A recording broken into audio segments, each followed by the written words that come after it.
Good morning everyone, welcome back to my channel. इस video में मैं आप लोगों के लिए बीएड एंट्रेंस एग्ज़ाम जो 2021 को होने वाली है का पॉलिटी डेट सेकेंड लेकर के आई हूँ। कल मैं पॉलिटी से रिलेटेड एक वीडियो अपलोड की थी। I hope you all like this video. तो चलिए आज का वीडियो स्टार्ट करते हैं। आज की वीडियो में है राज्य के नीति निर्देशक तत्व। तो राज्य के नीति निर्देशक तत्व जो है वो भाग 4 में आते हैं और अनुच्छेद 36 से 51 के बीच। भारतीय संविधान के भाग 4 के अनुच्छेद 36 से 51 में राज्य के लिए नीति निर्देशित करने वाले तत्वों का उल्लेख किया जाता है। यह संकल्पना आयरलैंड के संविधान से अभिप्रेरित है। प्रमुख नीति निर्देशक तत्व निम्न हैं। इसमें आपको याद रखना है कि किस भाग में आता है, किस अनुच्छेद में आता है और ये कहाँ से लिया गया है, ये बहुत इंपॉर्टेंट है। अब इसके तत्व कौन कौन से हैं तो देखते हैं। 39 to 51 तक।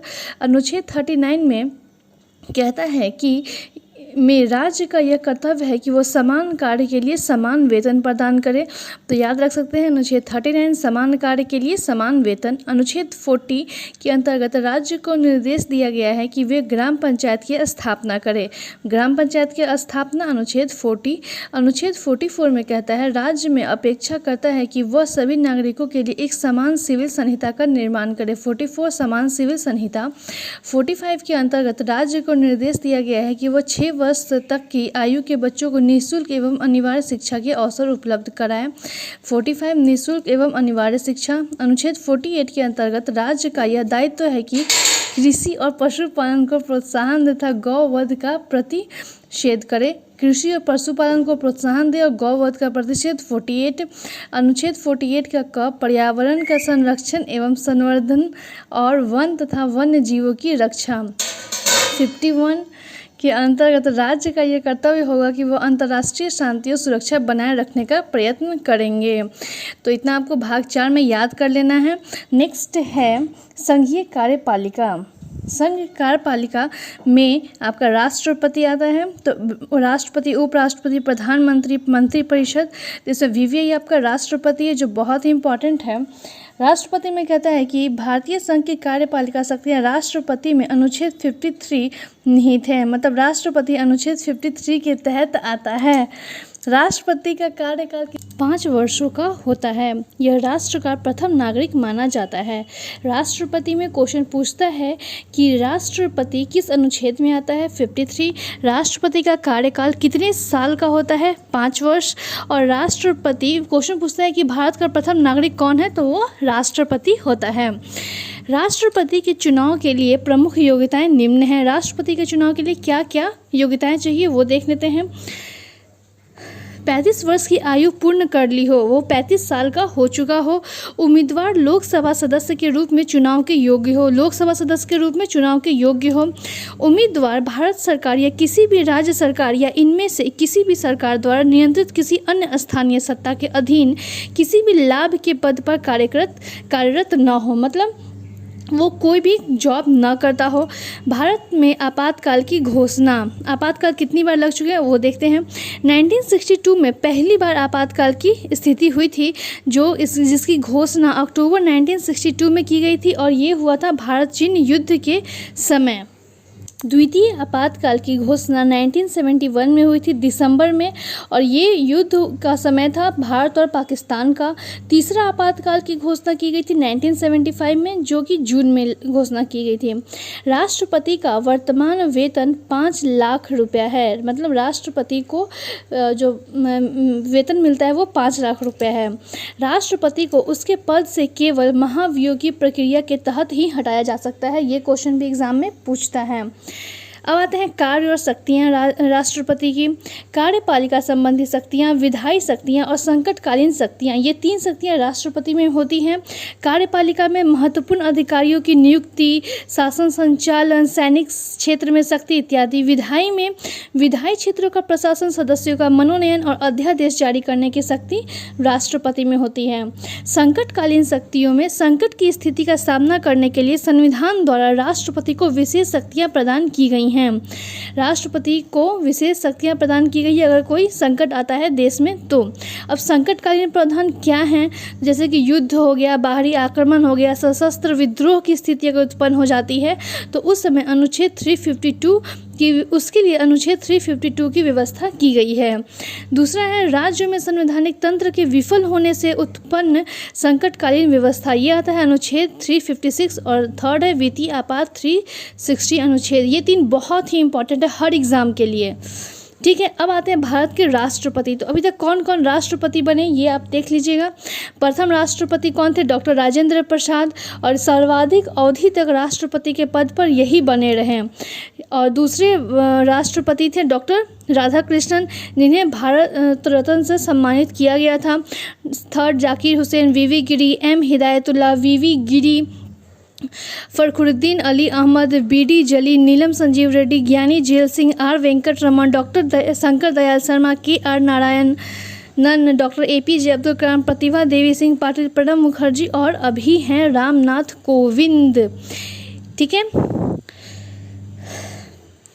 अब आता है इसमें से एक क्वेश्चन पूछता है कि राष्ट्रपति की पद की शपथ लेने वाले सर्वोच्च न्यायालय के एकमात्र मुख्य न्यायाधीश कौन थे? तो एम हिदायतुल्लाह, ये इंपॉर्टेंट है। अब आते हैं उपराष्ट्रपति पे। तो उपराष्ट्रपति के बारे में आपको राष्ट्रपति के बारे में इतने ही याद रखने हैं जो बहुत ही इंपॉर्टेंट है। किस अनुच्छेद में आता है, कितना कार्यकाल है, प्रथम नागरिक कौन है, कितनी वर्ष की आयु होनी चाहिए, वो किस सभा का सदस्य होना चाहिए, कितनी बार आपातकाल लग चुका है, उसकी कार्यकालिका शक्ति कितनी ही, विधायी शक्तियाँ क्या क्या है और संकटकालीन शक्तियाँ क्या क्या हैं। ठीक है, अब आते हैं उपराष्ट्रपति पे। उपराष्ट्रपति अनुच्छेद 63 में यह व्यवस्था करता है कि भारत का एक उपराष्ट्रपति होगा। राष्ट्रपति 53 और उपराष्ट्रपति अनुच्छेद 63 में आता है। उपराष्ट्रपति के लिए निर्वाचित होने हेतु कम से कम 35 वर्ष की आयु होना आवश्यक है। राष्ट्रपति 53 अनुच्छेद, उपराष्ट्रपति 63, उसका कितने आयु भी 35 वर्ष होना चाहिए और उपराष्ट्रपति का भी 35। और इसकी जो प्रतिमाह वेतन है वो 4 लाख रुपए है। यह उपराष्ट्रपति राज्यसभा का पदेन सभापति होता है, लेकिन वह राज्यसभा का सदस्य नहीं होता है। डॉक्टर एस राधाकृष्णन भारत के पहले उपराष्ट्रपति थे। ठीक है, उपराष्ट्रपति के बारे में आपको इतना ही याद रखना है। इंपॉर्टेंट है कि वो राज्यसभा का पदेन सभापति होता है, लेकिन वो राज्यसभा का सदस्य नहीं होता है। अब आते हैं प्रधानमंत्री एवं मंत्री परिषद पे।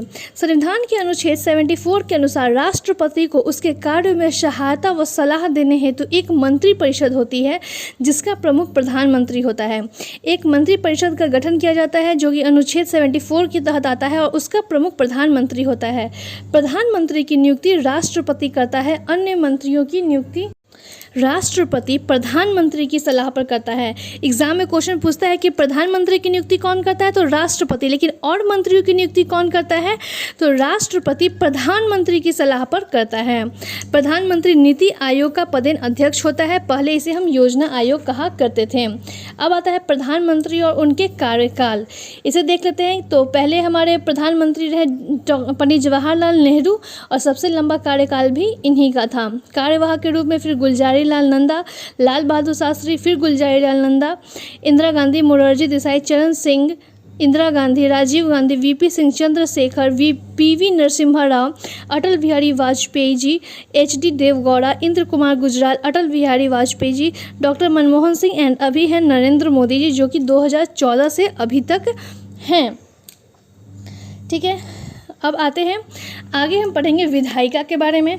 संसद, ठीक है, संसद जो होता है वो भारत का संसद 3 चीज़ों से, लोगों से मिलकर बना है। 3 जैसे कि राष्ट्रपति, राज्यसभा और लोकसभा से मिलकर के भारत का संसद हमारा बना है। राज्यसभा को उच्च सदन तथा लोकसभा को निम्न सदन कहा जाता है। अब देख लेते हैं राज्यसभा और लोकसभा। राष्ट्रपति जी के बारे में हम पढ़ चुके हैं, तो राज्यसभा के बारे में हमें याद रखना है कि राज्यसभा या संसद का उच्च सदन राज्यों के प्रतिनिधियों से बना है। राज्यसभा को हम लोग उच्च सदन कहते हैं और ये अनुच्छेद 80 में आता है। राज्यसभा के सदस्यों की अधिकतम संख्या 250 है। वर्तमान में यह संख्या 245 है। इनमें से 233 सदस्यों का चुनाव राज्यों से तथा शेष 12 सदस्य राष्ट्रपति द्वारा मनोनीत किए जाते हैं। कला, साहित्य, विज्ञान और समाज सेवा के क्षेत्र में विशेष योगदान देने वाले व्यक्तियों में से 12 व्यक्ति राज्यसभा के सदस्य के रूप में मनोनीत किए जाते हैं। इसमें इम्पोर्टेंट है कि राज्यसभा किस सदन में आता है, उच्च और निम्न। तो राज्यसभा उच्च सदन में आता है, किस अनुच्छेद में, तो 80। और राज्य का प्रतिनिधित्व निधियों से क्या बनता है, तो राज्यसभा के सदस्यों की अधिकतम संख्या कितनी है, तो 250, वर्तमान में 245। और राष्ट्रपति कितने मनोनीत करते हैं, तो 12। अब आते हैं आगे। राज्यसभा के सदस्य 6 वर्ष की अवधि के लिए निर्वाचित किए जाते हैं। कितने वर्ष की अवधि, तो 6 वर्ष की अवधि के लिए। राज्यसभा कौन सा सदन है, अस्थाई या अस्थाई, तो राज्यसभा अस्थाई सदन है। लेकिन इसमें 2/3 सदस्य हर 2 वर्ष बाद सेवानिवृत्त हो जाते हैं। राज्यसभा में उत्तर प्रदेश की सबसे अधिक सीटें 31 है और महाराष्ट्र की दूसरी सर्वाधिक सीटें 19 हैं। राज्यसभा सदस्यों की प्रमुख योग्यता क्या है, तो उम्मीदवार भारत का नागरिक हो, उसकी आयु 30 वर्ष होनी चाहिए, वो केंद्र अथवा राज्य सरकार के किसी भी लाभ के पद पर कार्यरत न हो। तो राज्यसभा का सदस्य की अवधि कितनी होती है, तो 6 वर्ष। राज्यसभा अस्थाई सदन है, इसके 2/3 सदस्य 2 वर्ष पर सेवानिवृत्त होते हैं। सबसे अधिक राज्यसभा की सीटें कहाँ हैं, तो यूपी में है 31 और दूसरी नंबर पे महाराष्ट्र है। राज्यसभा की प्रमुख योग्यताएं क्या होनी चाहिए, तो भारत का नागरिक हो, 30 वर्ष का होना चाहिए और वो किसी भी लाभ के पद पर न हो। ठीक है, इतना आपका राज्यसभा से बहुत ही इम्पोर्टेंट रहा। अब हम लोग देखते हैं लोकसभा के बारे में। लोकसभा संसद का प्रथम या निम्न सदन होता है जिसकी अध्यक्षता करने के लिए एक अध्यक्ष होता है। लोकसभा निम्न सदन है, अनुच्छेद 81 में ये आता है। संविधान में लोकसभा की अधिकतम सदस्य संख्या 552 निर्धारित की गई है और लेकिन वर्तमान में लोकसभा की सदस्य संख्या 545 है। इन सदस्यों में 530 सदस्य राज्यों से, 13 अन्य सदस्य केंद्र शासित प्रदेशों से निर्वाचित होते हैं तथा 2 सदस्य आंग्ल भारतीय वर्ग के प्रतिनिधि के रूप में राष्ट्रपति द्वारा मनोनीत होते हैं। इसमें सदस्य कितना हो गया है, पूरा अधिकतम 552, वर्तमान में 545 है और 2 सदस्य आंग्ल भारतीय होते हैं जो राष्ट्रपति के द्वारा मनोनीत किए जाते हैं। अब तीसरा है लोकसभा का अध्यक्ष सदस्यों में से चुना जाता है, इसे सदन के अनन्य अधिकार प्राप्त हैं। लोकसभा का एक अध्यक्ष होता है जो उन्हीं लोगों में से चुना जाता है, लेकिन राज्यसभा का क्या होता है कि उसमें उपराष्ट्रपति जो होता है वो राज्यसभा का पदेन सभापति होता है। नेक्स्ट है संसद के संयुक्त सत्र की अध्यक्षता स्पीकर द्वारा की जाती है। स्पीकर लोकसभा के सदस्यों का चुनाव गुप्त मतदान के द्वारा वयस्क मताधिकार 18 वर्ष प्रणाली के आधार पर होता है। ठीक है, इसमें उसके बाद लोकसभा का अधिकतम कार्यकाल 5 वर्ष का होता है। लोकसभा की प्रमुख योग्यताएं क्या क्या है, तो सेम है, भारत का नागरिक हो, आयु 25 वर्ष या इससे अधिक हो, वो किसी भी लाभ के पद पर न हो और भारत में संसदीय प्रणाली की सरकार है लेकिन क्योंकि मंत्रिपरिषद लोकसभा के प्रति उत्तरदायी होता है। ठीक है, इतना आपका लोकसभा से रिलेटेड हो गया। अब आते हैं राज्य कार्यपालिका। इसमें हमें पढ़ना है राज्यपाल के बारे में। तो राज्यपाल राज्य कार्यपालिका का प्रमुख होता है। अनुच्छेद 153 में उल्लेख किया गया है कि प्रत्येक राज्य का एक राज्यपाल होगा, परंतु एक व्यक्ति को 2 या 2 से अधिक राज्यों का भी राज्यपाल नियुक्त किया जा सकता है। राज्यपाल अनुच्छेद 153, राष्ट्रपति 53 में था और हर राज्य का एक राज्यपाल होगा, लेकिन एक राज्यपाल एक से ज़्यादा राज्य का भी राज्यपाल हो सकता है। अब इसकी वेतन कितनी है, तो 3.5 लाख रुपया। इसका कार्यकाल भी 5 वर्ष का होता है। राज्यपाल की नियुक्ति की योग्यताएं क्या है, तो भारत का नागरिक हो, 35 वर्ष की आयु पूरी कर चुका हो, किसी लाभ के पद पर न हो और राज्य विधानसभा का सदस्य चुने जाने योग्य हो। राष्ट्रपति और राज्यपाल में ज़्यादा डिफरेंस नहीं है, तो आपको अगर राष्ट्रपति समझ में आ गया तो राज्यपाल भी समझने में ज़्यादा प्रॉब्लम नहीं होगा। चलिए आगे देखते हैं। राज्यपाल राज्य के विश्वविद्यालयों का कुलाधिपति होता है तथा वह राज्य के राज्य विश्वविद्यालय कुलपति को भी नियुक्त करता है। विश्वविद्यालय का कुलाधिपति राज्यपाल होता है और विश्वविद्यालय के कुलपति को भी राज्यपाल ही नियुक्त करता है। जम्मू कश्मीर का सदर रियासत वर्ष 1965 में राज्यपाल पद का नाम कर दिया गया। राज्यपाल का मुख्य सलाहकार मुख्यमंत्री होता है। राज्यपाल का मुख्य सलाहकार मुख्यमंत्री होता है। स्वतंत्र भारत में प्रथम महिला राज्यपाल सरोजिनी नायडू थी जो उत्तर प्रदेश की राज्यपालिका बनी और राज्यपाल की विधायी शक्तियों में विधानसभा में, धन विधेयक सदन में और राज्यपाल की अनुमति पर प्रस्तुत किया जाता है। इतना आपका राज्यपाल से रिलेटेड हो गया। अब देखते हैं मुख्यमंत्री और मंत्रिपरिषद। मुख्यमंत्री की नियुक्ति राज्यपाल करता है तथा अन्य मंत्रियों की नियुक्ति राज्यपाल मुख्यमंत्री की सलाह पर करता है। सेम प्रधानमंत्री की नियुक्ति राष्ट्रपति और यहाँ मुख्यमंत्री की नियुक्ति राज्यपाल करता है और अन्य मंत्रियों की नियुक्ति राज्यपाल मुख्यमंत्री की सलाह पर करता है। तो सेम वहाँ था कि अन्य मंत्रियों की नियुक्ति राष्ट्रपति प्रधानमंत्री की सलाह पर करता है। नेक्स्ट पॉइंट आता है राज्यपाल के सभी अधिकारों का प्रयोग मुख्यमंत्री व मंत्रिपरिषद ही करता है। मुख्यमंत्री मंत्रिपरिषद के निर्णयों को राज्यपाल तक पहुंचाता है तथा राज्यपाल भी अपना कोई संदेश मंत्रिपरिषद तक मुख्यमंत्री के माध्यम से ही पहुंचाता है। ओके, ये आपका खत्म। अब आता है राज्य की विधायिका या विधान मंडल। राज्य विधान मंडल का निर्माण राज्यपाल, विधानसभा, विधान परिषद जिन राज्यों में अस्तित्व में है से मिलकर होता है। राज्य विधान मंडल में विधान परिषद को उच्च सदन तथा विधान सभा को निम्न सदन कहा जाता है। ये यहाँ पे लोकसभा और राज्यसभा वाला ही आप डेफिनेशन यूज़ कर सकते हैं। अब आते हैं विधानसभा की। विधान परिषद किसे कहते हैं? राज्य विधानमंडल का उच्च सदन विधान परिषद कहलाता है। राज्य विधानमंडल का जो सदन है उसको उच्च सदन कहलाता है विधान परिषद। किसी भी राज्य विधानमंडल में विधान परिषद के गठन या उत्पादन विधानमंडल की सहमति से संसद द्वारा किया जाता है। विधान परिषद के सदस्यों की अधिकतम संख्या संबंधित राज्य विधानसभा में के कुल सदस्यों की संख्या की 1/3 तथा न्यूनतम 40 से कम नहीं होनी चाहिए। विधान परिषद एक अस्थायी सदन है तथा इसका विघटन नहीं होता है। राज्यसभा भी एक अस्थायी सदन था, ठीक है, और यहाँ विधान परिषद है। विधान परिषद वर्तमान में केवल 6 राज्य में है: उत्तर प्रदेश, कर्नाटक, महाराष्ट्र, बिहार, आंध्र प्रदेश और तेलंगाना। विधान परिषद का सदस्य बनने के लिए न्यूनतम आयु 30 वर्ष होनी चाहिए और राज्यसभा में भी 30 वर्ष होनी चाहिए। इसका कार्यकाल 6 वर्ष, राज्यसभा का कार्यकाल 6 वर्ष, किंतु प्रति 2 वर्ष पर 1/3 सदस्य अवकाश ग्रहण करते हैं। सेम रूल वहाँ का, यहाँ भी कन्फ्यूज़न नहीं है। नेक्स्ट आते हैं विधानसभा। विधानसभा विधानमंडल का निम्न सदन होता है। इसका कार्यकाल 5 वर्ष का होता है। विधानसभा में निर्वाचित होने के लिए न्यूनतम आयु सीमा 25 वर्ष होनी चाहिए और प्रत्येक राज्य की विधानसभा में कम से कम 60 और अधिक से अधिक 500 सदस्य हो सकते हैं। लोकसभा के जैसा ही लोकसभा भी निम्न सदन है। इसका कार्यकाल भी 5 वर्ष का होता है और आयु सीमा 25 वर्ष। ठीक है, अब आते हैं सर्वोच्च न्यायालय पे। भारतीय संविधान के अनुच्छेद 124 के तहत 1950 में भारत में सर्वोच्च न्यायालय की स्थापना की गई। कब की गई? 1950 में, जो देश का शीर्ष न्यायालय है और अंतिम न्यायालय है। अब न्यायाधीशों की संख्या, इससे क्वेश्चन पूछता है एग्जाम में। 1950 में उच्चतम न्यायालय की स्थापना के समय एक मुख्य न्यायाधीश और 7 अन्य न्यायाधीश थे, किंतु वर्तमान में एक मुख्य न्यायाधीश था। 33 अन्य न्यायाधीशों को मिलाकर सर्वोच्च न्यायालय का गठन किया गया है। तो क्वेश्चन एग्जाम में रहता है कि कितने अन्य न्यायाधीश हैं अभी सर्वोच्च न्यायालय में? तो 33 याद रखना है। संसद को अधिकार है कि वह न्यायाधीशों की संख्या को निश्चित करे।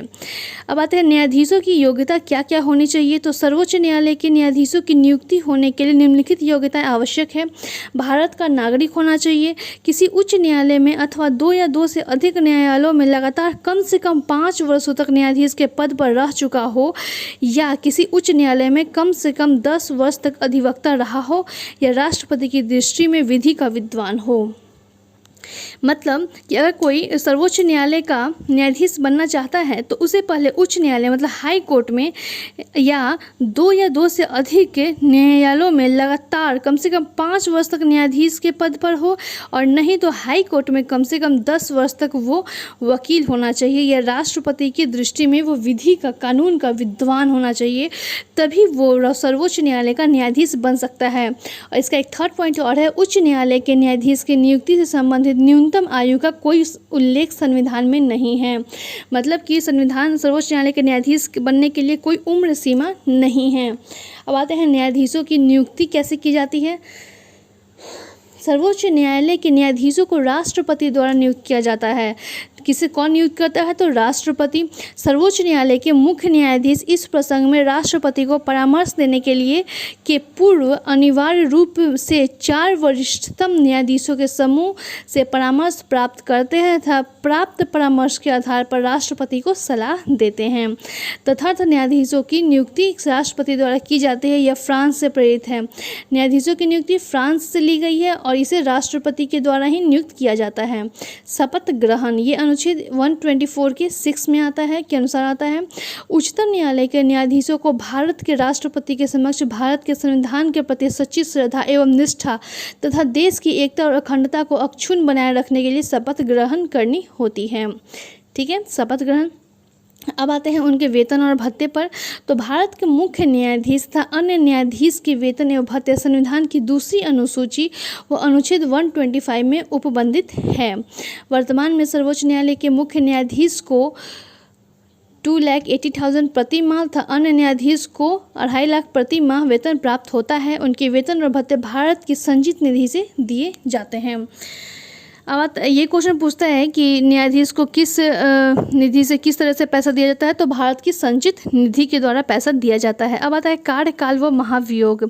सर्वोच्च न्यायालय के न्यायाधीशों की कार्य अवधि उनकी आयु के 65 वर्ष होने तक की होती है, किंतु इससे पूर्व राष्ट्रपति को संबोधित कर अपना इस्तीफा दे सकता है। सर्वोच्च न्यायालय के न्यायाधीशों की केवल प्रमाणित कदाचार तथा शारीरिक व मानसिक असमर्थता के आधार पर संसद के प्रत्येक सदन द्वारा विशेष बहुमत प्रक्रिया द्वारा पारित महाभियोग प्रस्ताव के माध्यम से हटाया जा सकता है, जो कि अनुच्छेद 124 के 4 में है। जब राष्ट्रपति एवं उपराष्ट्रपति का पद खाली हो तो ऐसी स्थिति में उच्चतम न्यायालय के मुख्य न्यायाधीश को कार्यवाहक राष्ट्रपति पद पर नियुक्त किया जाता है। ये बहुत ही इम्पोर्टेंट है।